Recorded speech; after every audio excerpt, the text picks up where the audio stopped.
Al Tivole, la scomparsa di Massimo Quattoni, l'imprenditore di Rossano Veneto, morto a 46 anni sabato mattina in un incidente stradale in via Castellana schiantandosi contro un albero, servirà ad aiutare altre vite, perché il titolare della concessionaria di Rosà aveva da tempo disposto la donazione degli organi in caso di decesso, un gesto che andrebbe a confermare la generosità di Quattoni, la cui perdita ha scosso tutta Rossano.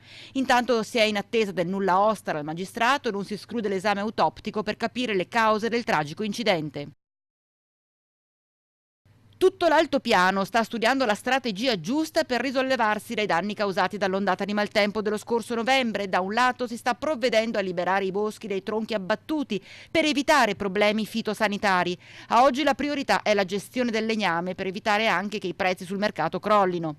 Dall'altro si stanno già ipotizzando gli scenari futuri, l'idea di trasformare in pascolo alcune aree vicino alle malghe, mentre altre potrebbero essere lasciate alla semina spontanea dagli alberi circostanti. Bassano si è avvertita anche nel territorio la scossa di terremoto con epicentro proprio nella città ai piedi del Grappa di magnitudo 2,6 a una profondità rilevata di 11 km.